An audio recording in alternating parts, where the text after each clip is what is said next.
Good morning समस्त मेरे मध्य प्रदेश के अतिथि शिक्षकों साथियों का। मध्य प्रदेश ने ठाना है सभी डीएड एवं बीएड वालों को अतिथि शिक्षक बनाना है। ऐसा मध्य प्रदेश ने ठाना है। इसीलिए मध्य प्रदेश सरकार हमारी बार बार डेट को इंक्रीज कर रही है, जिससे कोई भी छूट ना पाए, सब कोई अपनी बराबर से चॉइस फिलिंग कर पाए। तो चलिए इसी संबंध में हम थोड़ा सा बात करते हैं। कुछ महत्वपूर्ण सूचनाएं हैं वो हम आपको प्रोवाइड करा देते हैं। चलिए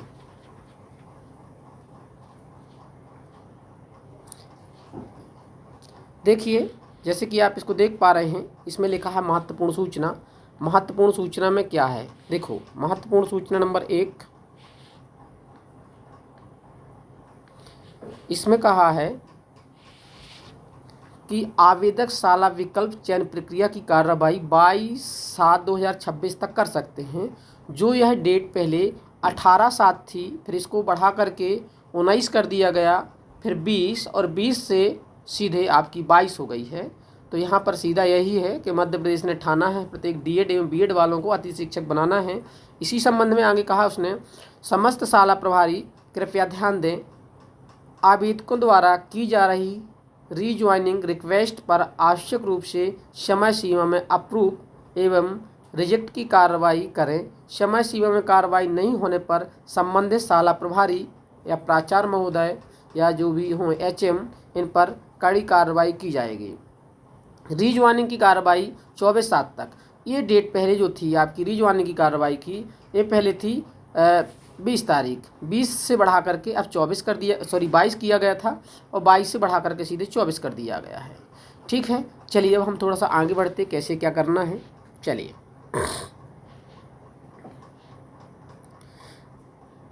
देखो, महत्वपूर्ण सूचना क्या है। महत्वपूर्ण सूचना, इसके संबंध में हम आपसे बात करने जा रहे हैं।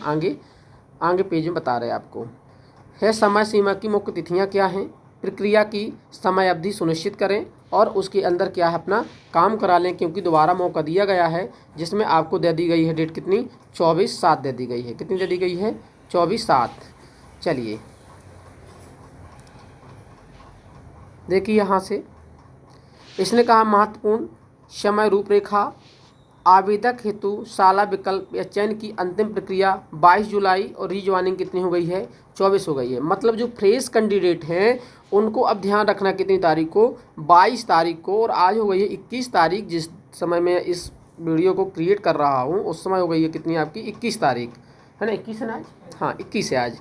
तो अभी आपके लिए आज का पूरा टाइम है और कल का पूरा टाइम है, इसके अंदर काम करा लीजिएगा आप। और जो अतिथि शिक्षक हैं जो पहले पढ़ाते थे, किसी भी स्कूल में पोस्टेड थे या जिस पद पर भी थे, वो अपनी रीज्वाइनिंग की कार्रवाई को क्या कर लें, पूरा कर लें, एचएमओ प्राचार्य महोदय से मिलकर, जैसा भी हो। चलिए आगे, आवेदकों हेतु निर्देश शाला विकल्प। पहला, आवेदक पोर्टल पर लॉगिन करके अपनी प्राथमिकता के अनुसार शाला विकल्प की चॉइस फिलिंग कर दें। समय सीमा आपको मालूम है, फिर से बता देता हूँ कितनी बाबू, 22 तारीख। किसके लिए है, फ्रेश कैंडिडेट, और जो पहले पढ़ाते थे उनके लिए कितनी है, 24 तारीख। रीज्वाइनिंग के संबंध में देख लीजिए। प्रथम चरण में क्या करना है आपको, आवेदक अपने फ्रेंडशियल के साथ आधारित वेबसाइट पर लॉगिन करें, मतलब GMS पोर्टल पर आप लोग लॉगिन कर लीजिए। दूसरा क्या है संबंधित शाला हेतु रीज्वाइनिंग रिक्वेस्ट ऑनलाइन सबमिट कीजिए। रिक्वेस्ट जब जाएगी तो जो एचएम महोदय या आपके प्राचार्य महोदय हैं वो उसको एक्सेप्ट करेंगे या उसको रिजेक्ट कर देंगे। तीसरा है डेडलाइन, मतलब अंतिम डेट को जरूर ध्यान में रखकर काम करें। नेक्स्ट, शाला प्रभारी, जो भी हमारे प्राचार्य महोदय एवं किसी भी स्कूल के शाला प्रभारी महोदय हैं, उनके लिए महत्वपूर्ण निर्देश ये हैं। आवेदकों द्वारा रीज्वाइनिंग रिक्वेस्ट की समीक्षा करें, क्या जो है क्या उनकी अटेंडेंस पूरी है, अटेंडेंस पूरी नहीं है, या अगर कोई ऐसा कारण बनता है जिसके कारण वो एलिजिबल नहीं हैं तो उन चीज़ को वो रिजेक्ट कर दें, नहीं तो उनको अप्रूव कर दें। ऐसे DPI की गाइडलाइन हैं। ठीक है, समय सीमा के अंतर्गत किया जाए, जिसकी लास्ट डेट कितनी है, 24/7/26 है, जिससे डेट आगे न बढ़ सके, बच्चों का पढ़ाई में लॉस ना हो सके, समय के अनुसार उनको टीचर उपलब्ध हो जाएं। अंतिम महत्वपूर्ण तिथि कितनी है, 24 तारीख है। किसके लिए है, रीज्वाइनिंग वालों के, और HM महोदय एवं प्राचार्य महोदयों के लिए भी यही वाली डेट रखी गई है। प्रक्रिया, इसमें ध्यान दीजिए। उत्तरदायित्व के साथ, जैसे कार्य का विवरण, शाला विकल्प का चयन 22 तारीख तक, एक किसके लिए है, फ्रेश कैंडिडेट के लिए कितनी है 22 तारीख। रीज्वाइनिंग एवं रिक्वेस्ट, जो अतिथि पहले पढ़ाते थे उनके लिए 24 तारीख है। शाला प्रभारियों के लिए भी रिक्वेस्ट या रिजेक्ट करने की अंतिम तिथि कितनी है, 24 तारीख है। आगे मुख्य अनुपालन बिंदु में क्या है, इसको देखिए। पोर्टल पर डाटा की सटीकता सुनिश्चित करें, मतलब वही है कि आप चेक कीजिए कि सटीक है कि नहीं, कोई चीज़ गलत तो नहीं है। समझ प्रविष्टियाँ को डिजिटल रूप से भरें, मतलब जितनी भी जानकारी हो वो आपको क्या करना है, ऑनलाइन करना है। क्या करना है, ऑनलाइन करना है। एक सेकेंड, चलिए आगे है प्रशासनिक जवाबदेही समय सीमा पर आधारित है। तीसरा है सर्वर लोड से बचने हेतु समय के अंदर ही कार्रवाई को सुनिश्चित करें, मीन्स पूर्ण करें। आगे चलिए, जिम्मेदारी उत्तरदायित्व, आवेदक हेतु स्वयं की लॉगिन आईडी से समय पर विकल्प एवं चयन प्रक्रिया रिक्वेस्ट भेजना, देरी ना हो, इसको समय से करें। और शाला प्रभारी महोदय भी हैं, वो भी अपना समय से काम को पूर्ण कर लें। चलिए ठीक है, तो वही बात है, रिपीटेशन है जिम्मेदारी उत्तरदायित्व में। कार्य की पूर्ण लक्ष्यता, यहीं कहा है मध्य प्रदेश ने ठाना है प्रत्येक D.Ed एवं B.Ed वालों को गेस्ट या अतिथि शिक्षक बनाना है। चलिए, शून्य लंबित केस, मतलब उनका कहना है कि जो 24 जुलाई तक है और 22 जुलाई तक है, सभी लोग मध्य प्रदेश के कोई अतिथि शिक्षक छूट ना पाएँ, 100% एक्यूरेसी के साथ सभी लोग इसमें अपना रजिस्ट्रेशन के साथ साथ चॉइस फिलिंग कर सकें। चलिए, अब हम बता देते हैं कि आपको चॉइस फिलिंग कैसे करना है अगर किसी से नहीं बनता है। चलिए, अब हम ले चलते हैं आपको एक क्रोम ब्राउज़र पर, क्रोम या किसी गूगल ब्राउज़र पर ले चलते हैं, वहाँ पर हम आपको बताएंगे कैसी क्या प्रोसेस करनी है, क्योंकि बहुत सारे कैंडिडेट परेशान हो जाते हैं। बाबू ध्यान से देखना, समझिएगा। अब हम चलते हैं आपके साथ, एक कोई हम ब्राउज़र लिए, जैसे कि हमने ये लिया क्रोम। यहाँ पर आपको सर्च करना है एजुकेशन पोर्टल। एजुकेशन पोर्टल जैसे ही आएंगे आप एजुकेशन पोर्टल पर, आप इसको सर्च करेंगे, थोड़ा नीचे स्क्रॉल करेंगे, जो फर्स्ट वेबसाइट आएगी इस पर आप क्लिक कीजिएगा। जैसे ही क्लिक करेंगे आपको इस तरीके से एक पॉपअप मिलेगा। यहाँ लिखा हुआ है आपका, क्या लिखा हुआ है, अतिथि शिक्षक पोर्टल। इस पर आप जैसे ही क्लिक करेंगे अतिथि शिक्षक पोर्टल पर, ये ओपन होगा ऐसे। अब यहाँ देखिए दो चीज़ें हैं। पहली बात तो सूचना दी है, सूचना को आप यहाँ से रिमूव कर दीजिए कॉर्नर से। अगर आपको पहले नंबर क्या करना, वैकेंसी सर्च कैसे करना है, देखो नीचे आना आपको। यहाँ पर लिखा है, 3 तरीके से देख सकते हैं आप।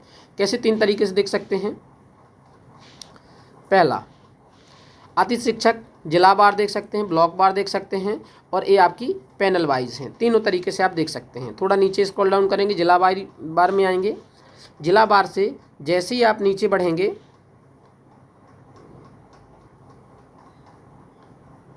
जिला बार से जैसे ही आप नीचे बढ़ेंगे तो देखिए यहाँ लिखा है डिस्ट्रिक्ट। बाबू समझिएगा, यहाँ लिखा है आपका क्या, डिस्ट्रिक्ट लिखा है।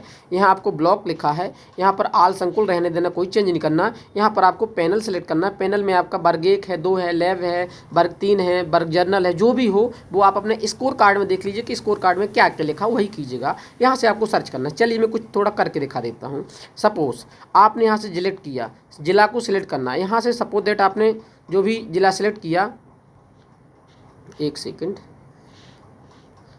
यहाँ से आपने जो भी ज़िला सेलेक्ट किया, माना कि आपने ज़िला सेलेक्ट किया, कोई भी ले लीजिए, माना कि आपने छतरपुर लिया। छतरपुर में आप कोई एक ब्लॉक ले लीजिए। छतरपुर में आपने एक ब्लॉक ले लिया, ए विजावर। आल संकुल रहने दीजिए, इधर जाइए पैनल में। अब आपका जो भी सब्जेक्ट हो, लैब है, मैथ्स है, वर्ग 2 है, लाइब्रेरियन है ना, स्पेशल एजुकेशन है, फिजिकल एजुकेशन है, म्यूजिक है, जर्नल है, वर्ग 1 है, जो भी है आप यहाँ माना कि आपका है डांस है, डांस वर्ग 3 में डाला, यहाँ आपने सर्च किया। अब देखो इसमें कोई वैकेंसी नहीं है तो नॉट रिकॉर्ड फाउंड बताएगा। इसके लिए आपको क्या करना पड़ेगा, आप ब्लॉक चेंज कीजिए, फिर आगे बढ़िए। किसी का माना कि कोई और सब्जेक्ट है, माने किसी का सोशल साइंस, सोशल साइंस पे क्लिक कीजिए, सर्च मारिए। जैसे ही सर्च मारेंगे, अब देखो सोशल साइंस में इतनी जगह खाली है, कहाँ पर, बिजावर में 7 जगह खाली हैं। तो आपको क्या करना है, जो इस 7 डाइस कोड हैं इनको आपको क्या कर लेना, नोट डाउन कर लेना। क्या कर लेना, नोट डाउन कर लेना है। नोट डाउन करने के बाद क्या करना है, अब हम आगे बढ़ते हैं। इतना करने के बाद आपको इस वाले पॉपअप पे आना है। यहाँ कॉर्नर में लिखा हुआ अतिथि शिक्षक लॉगिन, यहाँ से आपको क्या करना है, लॉगिन करना है। जैसे आप लॉगिन करेंगे आप इस पर पहुँचेंगे। यहाँ आपको आईडी और पासवर्ड डालना है। आईडी पासवर्ड किसी का सपोज दैट मैं डाल दिया। यहाँ से कैप्चर कोड डाल देता हूँ। 92330। हल्का आगे बढ़ेंगे, आप लॉगिन करेंगे, इस तरीके से आपका खुल जाएगा। जैसे ही खुलता है, अब ध्यान रखिए यहाँ बहुत सारे लोग कंफ्यूज होते हैं। होम का है, आपको इस वाले पे क्लिक करना, इस वाले पॉपअप पर आपको क्लिक करना। जैसे आप इस पर क्लिक करेंगे तो देखो क्या खुल के आता है। ये बहुत सारे पॉइंट्स खुल के आए, इसमें से आपको किसी पॉइंट पे नहीं जाना है, आपको इस फर्स्ट वाले पॉइंट पे जाना है। इस पर जैसे ही आप क्लिक करेंगे आपको यहाँ ए मिल गया ऑप्शन चॉइस फिलिंग, तो आपको चॉइस फिलिंग पर क्लिक करना है। जैसे चॉइस फिलिंग पर क्लिक करेंगे बस आपको क्या करना है, जो आपने डाइस कोड लिखे थे अब वो डाइस कोड आपको यहाँ पर डालना है। डाइस कोड यहाँ पर डालना है। इसके बाद डाइस कोड डालने के बाद आपको यहाँ क्लिक करना है, स्कूल का नाम अपने से आ जाएगा। यहाँ पर आपको पैनल सेलेक्ट करना है, जो भी होगा आपका वर्ग 1 2 3 जो जिसमें भी आप डाल रहे हैं, यहाँ से आप ऐड कर दीजिए। जब आप ऐड कर देंगे तब नीचे आएंगे तो देखो आपने कितना स्कूल सेलेक्ट किया है, यहाँ पर आप दिखाएगा। जैसे किसी का है, मेरे दोस्त का, इसने 59 स्कूलों का चयन किया है तो ये 59 दिखा रहा है। ठीक है, आगे आपको कंफ्यूज नहीं होना है कि 50 लिखा है या 25 लिखा है। इस तरीके से आपके सारे स्कूल डालेंगे। ये कॉमर्स वाले हैं तो देखो ये कॉमर्स का पूरा बायोडाटा डाला हुआ है। उम्मीद है कि आपको इतनी बात समझ में आई होगी। तो चलिए इसी कड़ी के साथ हम देते हैं, ठीक है, और शेष बात को हम आगे भाग में करेंगे। आप लोग बने रहिए हमारे साथ, क्योंकि सबका साथ सबका विकास, सबका साथ सबका विकास। ठीक है, चलिए।